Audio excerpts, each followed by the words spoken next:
Okay, so please excuse the light or video quality of this. I'm trying out the front camera of my telephone to see, or my cell phone that is, to see the video quality of it versus the back camera. I know the back camera can shoot 1080p video. I'm not so sure about this, but but this is just gonna show you guys what I've been up to. I'm gonna put in the beginning of this or at the end of this a little time lapse of me printing out this my first or version 1 skate skateboard brake, and I'm surprised it worked out so well as it did, but it didn't work out well enough. So the idea of this is that these two bars clamp with two bolts, not this bolt, but with two bolts onto the bar. But you can imagine. I got these trucks right here off. So they were supposed to clamp onto a bar or onto a trucks like this. Ugh, sort of hard to show you guys, but yeah, they're supposed to. Here, let me. There we go. There we go. That's much easier. So they're supposed to. So they're supposed to clamp onto the trucks like this. Here, let me try. So this is clamp onto the trucks like this, and you can see when I pull on this brake I have just on a piece of pipe. When I pull on the brake, when I pull on the brake, it moves the, or when I pull on the handle raily thingy from a bike, it moves this little lever, and it pushes this little piece of rubber, up against the wheel, and that's supposed to stop the wheel from turning. And if one of the wheels turns, the whole board rolls. I assumed if one of the wheels stops rolling, the entire board stops rolling. Because on most electric skateboards, I know the better ones do have dual motors or even quad motors at one motor per wheel.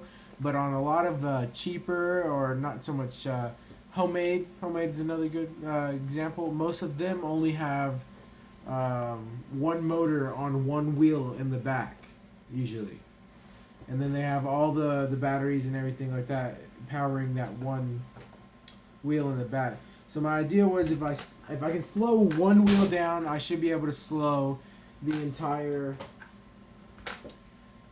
wheel. I mean the entire skateboard as it's going down a hill or something. You want to slow down or something like that. But this idea did not work because this is first off, it's plastic. That's one thing. It's plastic, and it's two flat pieces that are trying to clamp onto a round piece. You can see where the issue comes in there. And not only are they trying to clamp onto a round piece, they're also trying to. I just threw it over there. They're also trying to clamp onto a slight cone shape. So not only is it trying to slide this way, in orientation to the wheel, it's also like, so it's spinning. Here's the brake. It's going up and down like this, which is not good. But it's also trying to go forward more into the wheel. And if it goes in more into the wheel, then it's going to be pretty much a brake 24/7 and never have the ability to not brake, basically. So that was a version 1, and for version 2, this video is going to be all about version 1 and what I'm hoping to do with version 2, and then I'll design and print version 2 out tomorrow, hopefully by the end of the night, and I'll be able to upload another video on how version 2 went, if I can finish the design, that is. It's a pretty complicated idea that I have rattling in my mind right now, and I'm actually about to go to bed, so I figured I'd make a vlog about what happened with the first one and just general ideas for what I want to happen with the second one. So here's the shaft.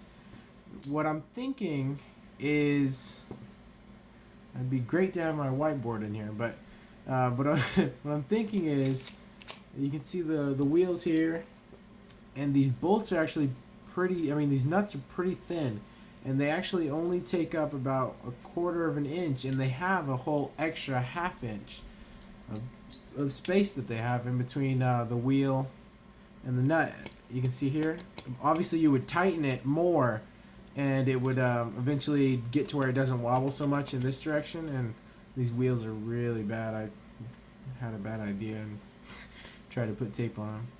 But you can see there's about a 1/4 inch of play. Try to be still with one hand while I move the other hand. There's about a 1/4 inch of play. And with that 1/4 inch of play, I'm thinking I can get something like a 3D printed part back there and actually have it mounted back here and have it cone outwards this way, but it would be attached mainly by this, and the pressure of the wheel being bolted down would keep it on there. And so that's the only idea I have so far. I don't have an idea of how it's gonna actually be grabbing and I'm not grabbing, but stopping the wheel. Yeah, I just know the next part that I'm gonna make is gonna have it to where the brake itself, the main structure, is gonna be held on to the trucks with the shaft here. So yeah. And I was thinking of other ways I could do it, but I really don't know how I'm gonna get this design to work at all. Like, I don't know. I definitely was thinking like, oh, I'd put some rubber in there or something like that, but even with the piece of rubber in between this and the trucks, it's still slid around too much. And the way I have the bolt system set up is I have one of the attaching bolts right underneath the lever, so I can't actually get a full bolt and nut between the two and squish them together.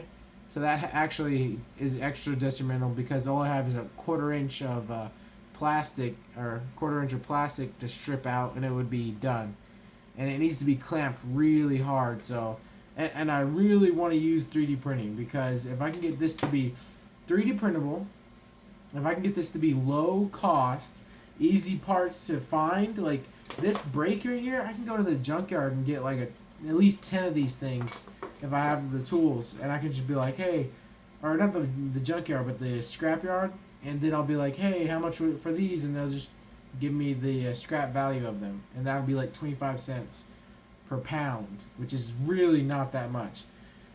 So I can find a bunch of these, and the brakes too. If I find a bike, or the brake pads, that is, if I find a brake with one of these, I mean not a brake, but a bike with one of these brakes, I can assume it has a brake pad on it, and I can try taking off the brake pad.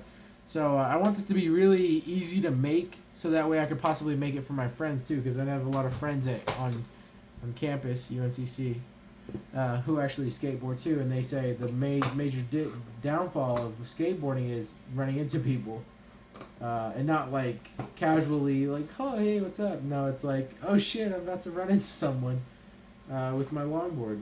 I can't control the speed while I'm going downhill. That's actually the only reason I have not yet to bring my skateboard onto campus, is because I am deathly afraid of running into someone. So yeah, thank you for watching, and hopefully I'll make another one tomorrow. I don't know, I have classes tomorrow, and I have a vlog and a lot of homework, so maybe Friday. I'll say by Friday another video will be out.